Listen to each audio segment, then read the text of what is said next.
Hello, and welcome to Speaking of Psychology, a bi-weekly podcast from the American Psychological Association. I'm your host, Caitlin Luna. Before we get started, we want to remind you that we love hearing from our listeners. If you have any comments, questions, or ideas for us, email me at kluna@apa.org. That's KLUNA@apa.org. Half of Americans today say they are lonely, and the average person reports having only one close friend. Loneliness can also make us sick, contributing to heart disease, depression, suicide, and cognitive decline. Why is this happening, and what can we do about it?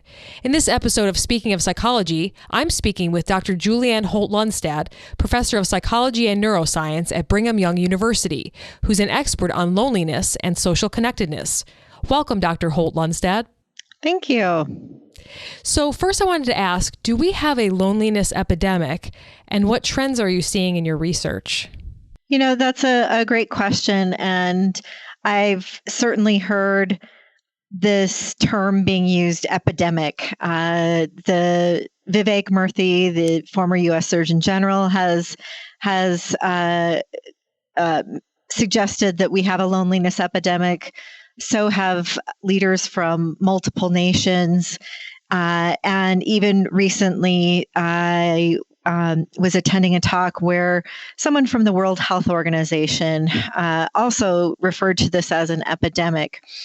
And I get this question a lot. And so I actually tried to look up the term epidemic to determine what the definition is and whether this met the criteria for that or not. And of course, most definitions out there refer to infectious diseases. And so, of course, this doesn't apply in that sense.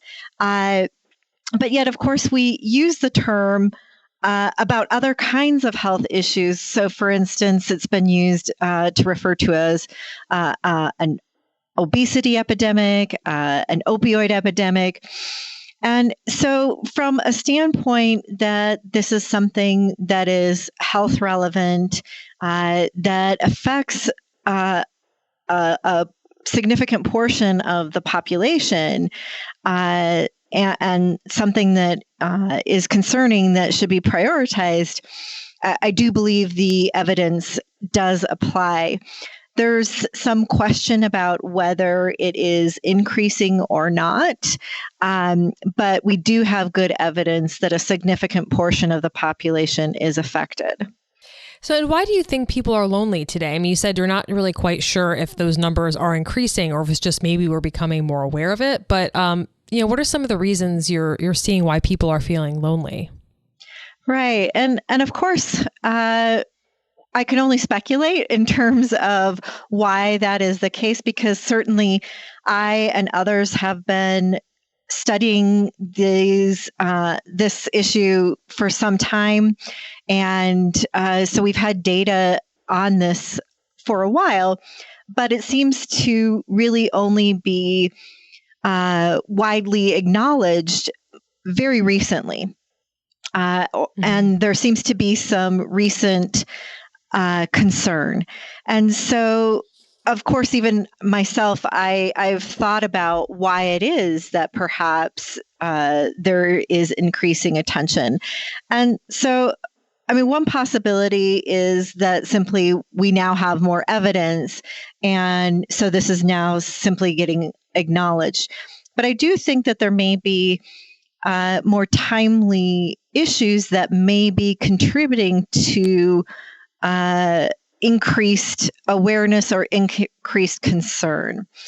And so, for instance, one possibility is that the way in which we interact socially has changed dramatically with changes in technology. And of course, this is a hotly debated topic in terms of whether or not technology is increasing loneliness or not, or can be a solution or both. But I do think that it is widely acknowledged that it has changed the way in which we interact socially. And so this has perhaps led to increased awareness and perhaps concern about the potential effects. But it's probably not the only factor that may be leading to increased attention. So some other potential explanations or hypotheses that have been offered have been also, for instance, the divisive politics that we're seeing recently, not only in the U.S. but elsewhere, and this growing sense of a feeling of a fraying social fabric, and whether this has led to divisive politics, or divisive politics have led to increased isolation from each other and a feeling of isolation. It's difficult to say, but for instance, there was a Reuters poll that showed that since the election, and I forget the exact percentage, but that a significant portion of people have actually ended relationships with family and friends over politics, and have unfollowed people on social media over politics. That's not surprising.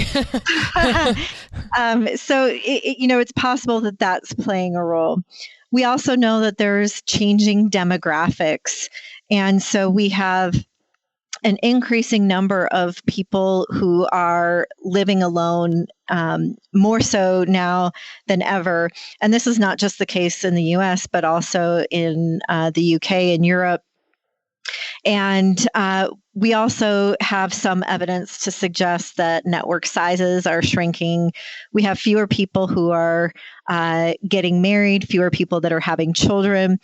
And so with these changes in demographics, with, on top of that, an increase in aging population, we also have increasing concern about how we're going to care for our aging population that will no longer have or have less likely to have familial or community resources to draw upon in older age. So this might be another factor. But of course, we don't know the exact reason, and it's likely a number of factors that are contributing to it. Those may be potential factors that are at least leading to increased awareness and concern around this issue. Yeah, it's very interesting, as you mentioned, around the world. We're reading of stories about, if you're talking about more older people, less younger people, there's a lot of changes in birth rates and things like that. And also how, even if it's not social services necessarily or enough people in the workforce to take care of older people, it could also just be more older people. If they don't have other people, more younger people in their lives, they might be more lonely too. So really, right. It's just interesting to see how it plays out over the years. And one clarification I should make is, of course, just because someone lives alone or is unmarried or doesn't have children doesn't necessarily mean that they are isolated or lonely. So you could, of course, have a wide social network and not feel lonely at all.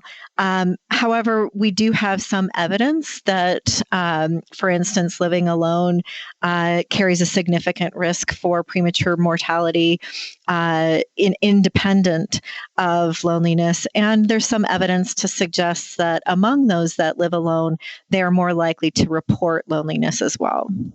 Yeah, I wanted to elaborate on that a little bit, because I think sometimes people equate someone who likes to spend time alone, maybe a more introverted person, they equate that with being lonely. But as you said, it's not really necessarily the case. I mean, some people like to spend, I know people like to go on vacations by themselves, into the woods, or whatnot. So it's not necessarily the person's lonely. They just need their space and time alone from other people. Right. I think it is important to distinguish, because I think we often use the terms social isolation and loneliness interchangeably. And of course, they can coexist, but they are independent. So as you mentioned, you can be on your own, alone, and not feel lonely. But of course, people can still feel lonely even when surrounded by others. Mm-hmm. So it is important to recognize these distinctions, that they don't always go hand in hand, but they certainly can co-occur also. Yeah, I want to go back to what you mentioned about technology because, as most things in this world, it's a good thing and a blessing and a curse. So technology connects people with like minds from all over the world about various topics. So someone could say, I found someone who's interested in a very niche hobby that I'm into, where I might not have found someone in my community, and they might build an online community and feel really positive about that. But others might feel disconnected from others because they're communicating only through social media or text. So I wanted to ask if being connected electronically is a substitute for face-to-face connections at all. So it's a great question. And I think we're still really trying to fully understand it because, of course, technology can come in lots of different forms. Mm-hmm. And I think we often think of social media and Facebook when we think of technology, but there are a variety, right? But even among these kinds of uses, so the use of smartphones or the use of social media, even that the evidence is somewhat mixed in the sense of we find different effects across age for instance, there are some uses that show beneficial effects among older adults, but the same type of usage shows more detrimental effects among younger adults. But depending on how you even use it, shows different findings. So, for instance, whether you are using it for communication versus passively say scrolling a news feed. Mm-hmm. But also we have to keep in mind that much of the evidence that exists currently is cross-sectional or correlational. And so when we do find, for instance, a study that shows that people who spend more time online are more lonely, we can't say that it's the time spent online that made them lonely, or whether people who are more lonely spend more time online. Right. Yeah, exactly. It's not really clear cut in many ways. Right. You're saying, yeah. And even the studies that have followed people over time, these are typically very short-term follow-up. Mm-hmm. And so we really currently lack the evidence to know what the long-term effects of these may be. And so we do know, however, that there's robust evidence that being socially connected can have powerful influences on our health and well-being.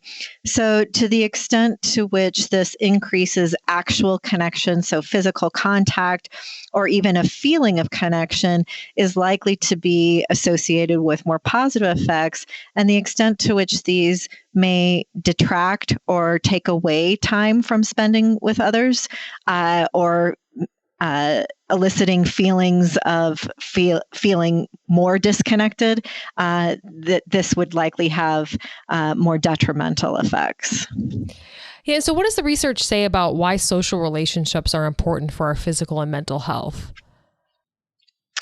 Yeah, so we have now decades of research that has examined this. And in particular, my own research, we looked at the overall risk associated with lacking social connections on risk for premature mortality. Mm-hmm. And so what we found was when we looked across a variety of ways of measuring social connections, whether it be network size or feelings of loneliness or isolation or social support, averaged across these. And keep in mind, we had 148 studies with over 300,000 participants. And these followed people over time. And what they found was the extent to which they reported that they were socially connected predicted who was alive and who was not alive at the follow-up, to the extent that this was associated with a 50% increase in survival. And just to put that into perspective, the magnitude of that effect is comparable and in some cases exceeds the other kinds of risk factors that we take very seriously for our health. So for instance, this exceeds the risk associated with obesity, physical inactivity, and air pollution. So those are the risk of lacking social connection. Mm-hmm. And we've also looked specifically at indicators that look specifically at lack of social connection. So social isolation, living alone, and loneliness. And in that meta-analysis, we had over 3.4 million participants. And again, what we found was that each of these, even though they are conceptually distinct, each of these were significant predictors of premature mortality. So we have, and keep in mind, there have been additional research that has been published since this time that has also found similar findings. So we have very robust data that lacking social connections is a significant risk factor, and that being socially connected is a significant protective factor. Yeah, it's all very fascinating how important that is, not only in an individual's health and well-being, but that well-being includes social connections and having others in our lives. It's really powerful to show how necessary it is for our health and well-being. Yes. I think oftentimes we may assume that our relationships are just associated with psychological well-being or emotional well-being, because certainly our relationships can influence us. But it's really important to recognize just how important our relationships are for our physical health as well. So now I want to focus on different generations and how loneliness affects different age groups. So there was a study from Cigna that said that members of Generation Z, so those are teenagers and young adults between 15 and 21, that study found that that group is more likely than any other age group to feel lonely. And on a similar spectrum, APA does a Stress in America report every year, and this one was released in early November, which found that Generation Z was also most likely to report poor mental health, and 91% of those surveyed experienced at least one physical or emotional symptom of stress over a 1-month span. So how do stress and loneliness relate to each other, and what are you seeing in Generation Z? Yeah, so much of my work looks at the physiological effects of relationships and also stress. And so there's, of course, a wide literature that shows that stress impacts a variety of health-relevant physiological processes that can increase risk for physical health problems. And our relationships, or lack thereof, can impact this as well. So whether our relationships help us cope with stress and buffer some of these negative effects, or our relationships can also be sources of stress. And whether that's through poor quality relationships, or a sense of lack on the part of our relationships that we cannot count on them. So, for instance, there's work in neuroscience that supports the idea that our relationships are adaptive also because they provide a sense of safety and security, and that when we are alone or with compared to when we are with others, particularly trusted others, that, for instance, we need to be more vigilant to threats in our environment.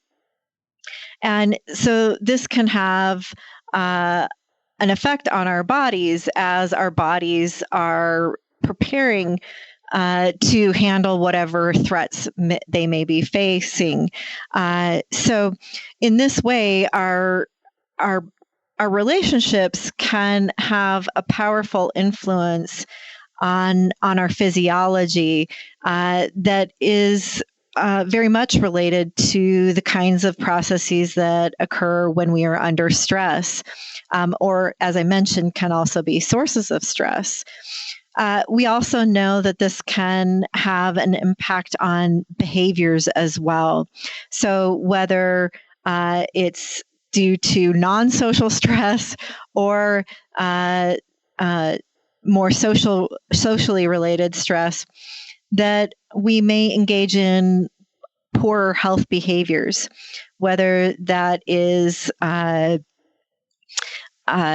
eating poorly or getting insufficient sleep or not getting enough exercise, but the kinds of things that people do to cope with stress may result in poorer health behaviors that also may ultimately be a pathway by which our relationships may influence health. And is this more prevalent in younger people? Do you think young people today are more stressed and experiencing more of these symptoms? There is some data that suggests that this may be the case. So, for instance, you mentioned the Cigna survey that showed that there's also some additional surveys, not only here in the U.S., but also in the UK, for example, that suggests that this younger group may be showing the highest prevalence rates. And the big question is, why might this be? And of course, this is a life transition that may be marked with social transitions. And so the question is whether that this has always been the case, and we're just seeing more evidence of this now, or whether this particular generation of teens and young adults are lonelier than previous generations. There is some evidence to suggest that. And while I don't know that we can say for sure why that is the case, a couple of hypotheses that may explain that may be related to changes in the technology, as we talked about earlier. So the more widespread use of smartphones and social media. But it also may be that there may be growing pressure for younger generations to succeed. And so, for instance, greater pressure to do well in school, to do well beyond graduation.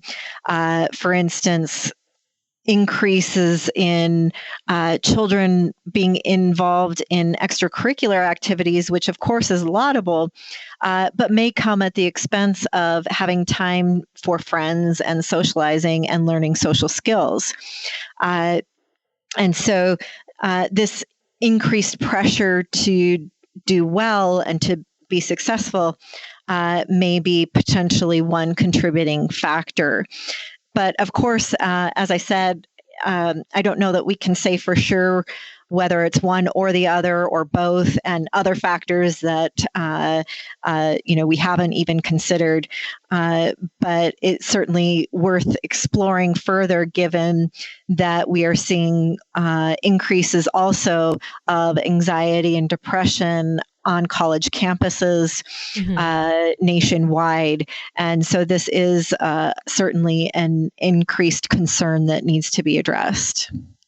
And for older adults over 45, an AARP study found that about 43 million adults over 45 are also report suffering from chronic loneliness. So what are we seeing from members of Generation X and baby boomers?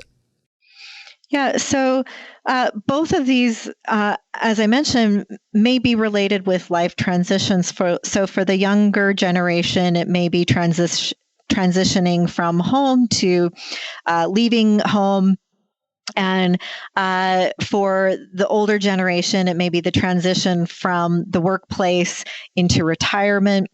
It may also be associated with other kinds of social transitions, such as children leaving home, also widowhood.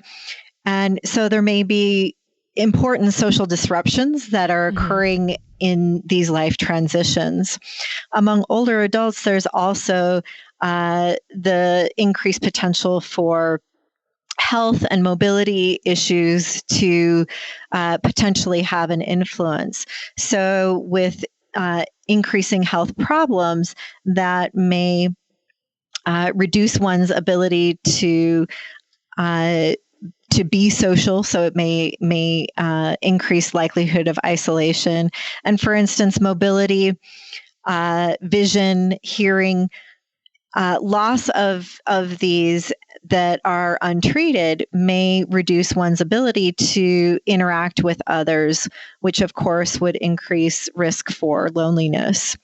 So there's a variety of factors that may be contributing to this, and it's important to really be sensitive to what may be the contributing factor to start looking into the most effective ways to address it.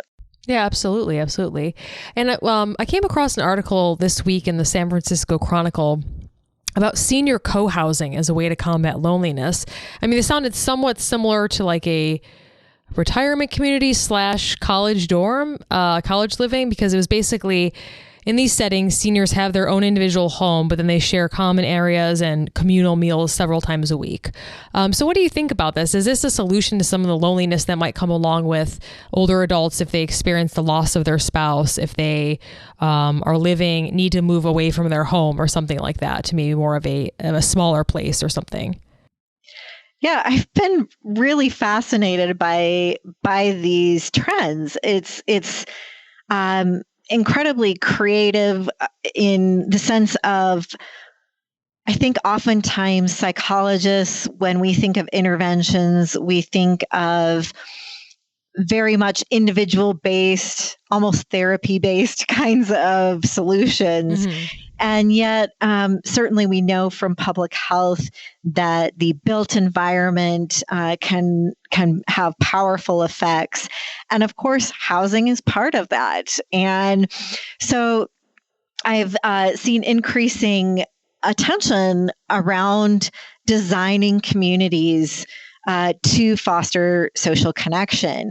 And in particular, as we talked about, there are changes in our demographics. And if we think about it, homes are often designed for single family, but yet our demographics are changing. And there's the suggestion that our housing needs to change accordingly. And so I think, of course, with any kind of solution, we need to evaluate its effectiveness and collect data. But I'm certainly intrigued by this. And of course, the component of intergenerational interaction is something that is of great interest recently. And just as, somewhat of an anecdote, I recently had the opportunity to visit some of the blue zones. These are communities around the world that have been identified as hotspots of longevity, where people live healthier, longer lives than anywhere else in the world. And one of the things that I noticed is in these communities, there was a lot of intergenerational interaction. And so, for instance, even dinners and gatherings, and in Greece, where the festival, the dancing, you see children to grandparents, all ages, and you're not separated by age. There wasn't an adult table and a child table. Yeah. Everyone's interacting, and certainly older adults were revered for their wisdom. And so it certainly caused me to reflect upon how the different generations can learn from each other, and how there's so much to offer in a bi-directional way, that that the young can offer the old, and that the old can offer the young. And so I'm excited to see what kinds of possibilities might come out of these kinds of solutions, and hope to see some of them here in the United States as well. Yeah, there's definitely a trend in urban and community planning. I'm definitely seeing it here in DC, and other places where there's a wanting to get people out of cars and obviously more active in walking, and creating a sense of space even in a kind of suburban area where there might be shops and restaurants, kind of a walkable area, which is very different from previous decades.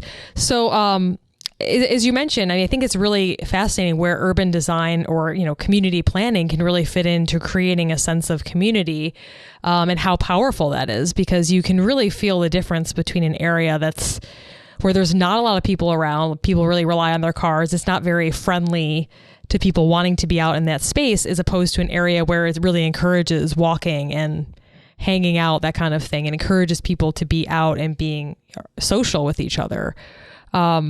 Yeah, do you have any more thoughts on that, about where we can go with urban planning and community design? Oh, yeah, it's really fascinating. I'm just, as I mentioned, I think we often think about solutions from this individual perspective, and yet we really need to think about it from the more of a community and even population-wide level types of solutions. And as we think about how we design our communities, not only do we need to think about, how walkable it is, but how that impacts people socially. And there is the World Health Organization has a health in all policy framework. And if you think about how there are health implications for policy to policy and practices, I think we could extend that to social in all policy, in the sense of what are the social implications of policy and practices, including things like urban design and transportation. I think most of us don't readily connect transportation as being a social issue, but whether it is impeding one's ability to get around and get out, certainly for older adults or those with mobility issues, this can be incredibly isolating. But also just to how inviting and welcoming a community is, or even a sense of feeling safe and secure. So, for instance, communities that where there are safety concerns, people are less likely to be out in their community, less opportunity to engage with others, and this can lead to greater isolation as well. So everything from the safety of the community to just having spaces to gather, to even how well it's maintained. Uneven sidewalks can be a problem for people getting out and interacting with others. Just as another anecdote, when I was in one of these blue zones, I met a 105-year-old man, and the first time I met him, he had been riding his bike I think 15 kilometers every single day. Yeah. And wow. so not only was I incredibly impressed that he's riding a bike at 105, but that what I was impressed with is not only just of course, the physical health benefits of being physically active, but he was incredibly involved in his community. So he was able to get out to the shops. He visited other people in the community. He was involved in the theater. He was out and about in the community. He wasn't waiting for others to come visit him. And so when we think about transportation and mobility, we do need to think about the social consequences that are related to these. Yes, absolutely. I mean, that's fascinating and shows the importance of also putting yourself out there. I mean, it's a two-way street. I mean, you don't, sometimes maybe people are more shy or reserved, but the importance of trying things and, seeking out others with like interests, that sort of thing. Absolutely. Yeah, you've spoken a lot about the trends you're seeing globally. And I know you were a recent keynote speaker of the UK campaign to end loneliness. And I read another article about how Britain has recently appointed a minister of loneliness. So can you talk more about what conversations people around the world are having about loneliness and how to combat loneliness? Yeah, absolutely. So not only did the UK appoint a minister for loneliness, but they recently published a national health strategy around loneliness, which really outlines a strategic plan for addressing this at a national level, from assessment to multiple departments addressing this. I also have been to Australia. I'm on the Australian Coalition to End Loneliness. I'm on their scientific advisory board, and they have multiple organizations in Australia that are also devoted to this. So they have a national organization called Relationships Australia. We also know that many countries in Europe, I was recently in Madrid, Spain, and where there were people not only from Spain talking about their efforts, but from other nations, including Denmark and Germany and other countries. And so we do know that many of these other countries are looking into this at a national level.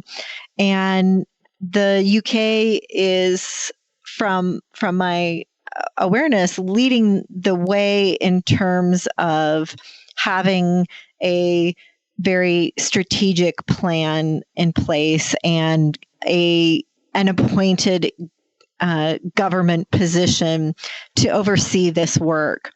That's not to say that we aren't doing anything in the U.S. There are many organizations here in the U.S. that are highly interested in this and are addressing this, but certainly we have a long way to go to address this very complex issue. Yeah, I think it's fascinating because I think it's easy to assume that this could be maybe an American problem because of an emphasis on an individuality. But it's fascinating to know that it's across the board in other countries where, that might have some aspects of traditional life, like you said, in Spain or things like that. But, perhaps this is just something that comes along with maybe some aspects of modern life, maybe some more awareness. But yeah, it sounds like there's just a lot of really positive things happening in this space, in all different countries. Yeah, and so I'm just excited to watch how this unfolds, and importantly, so that we can look to the kinds of solutions that are effective and how can we do them even more efficiently and more effectively. Is there any research about how pets can help with loneliness? The American Veterinary Medical Association says that pet ownership's on the rise. Do you know if that has anything to do with people feeling more lonely? So first off, I should mention that when we looked at the effects of being socially connected on longevity, we limited it to studies that were human-based. But certainly many people see their pets as a source of support and comfort. But there is some evidence to suggest that pet ownership, and in particular dog ownership, may be associated with better outcomes. Mm-hmm. I'm less familiar with the details of the strength of that evidence, but I am aware that there is some evidence to suggest that pet ownership is associated with some benefits, and of course. There's whether it is that pets are a source of comfort and social support, or whether it is that having something or someone that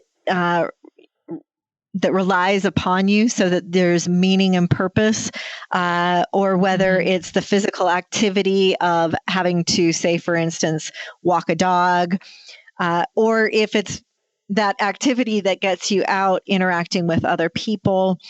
Those are some, potential explanations. But of course, I'm less familiar with this work than I am with the human research. Yeah, there's some, like I said, anecdotal things, or if people want a pet, it doesn't hurt to have someone a comforting, cuddly animal around the house, or active animal around the house, depending on what kind of pet you have.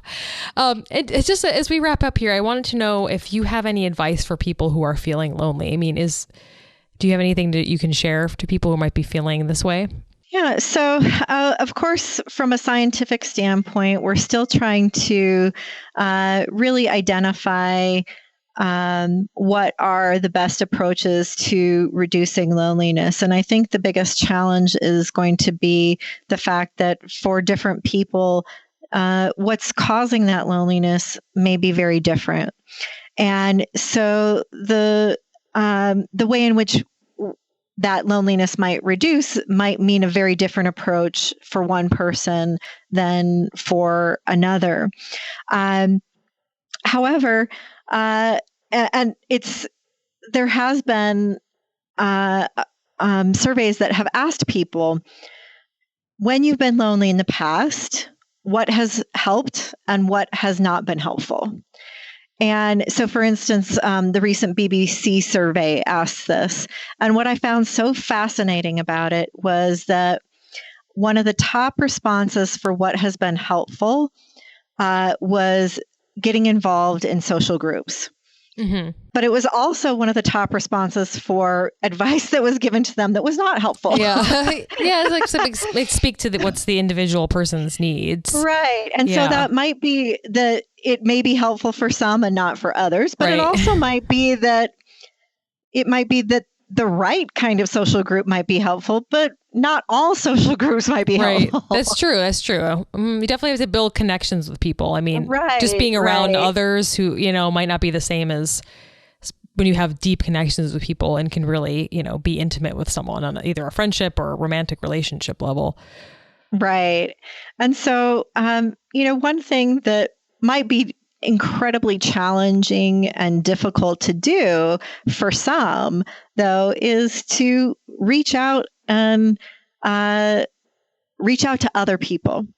And so there's some evidence to suggest that providing support to others can actually be more beneficial than receiving support. Mm-hmm. And so instead of perhaps waiting for others to help you or to reach out to you, find ways that you can help others and reach out to others. Well, this has been a fascinating conversation. Thank you so much for joining us, Dr. Holt-Lunstad. My pleasure. If you've been a longtime listener or are new to our podcast, please consider giving us a rating in iTunes, or if you have time, write a review. We'd really appreciate it. Also, we'd like to hear from you directly, so if you have any questions, comments, or ideas to share, please email me at kluna@apa.org. That's KLUNA@apa.org. Speaking of Psychology is part of the APA Podcast Network, which includes other great podcasts like APA Journal's Dialogue about new psychological research and progress notes about the practice of psychology. You can find all our podcasts on iTunes, Stitcher, or wherever you get your podcasts. You can also go to our website, speakingofpsychology.org, and listen to more episodes and see more resources on the topics we discuss. I'm Caitlin Luna with the American Psychological Association.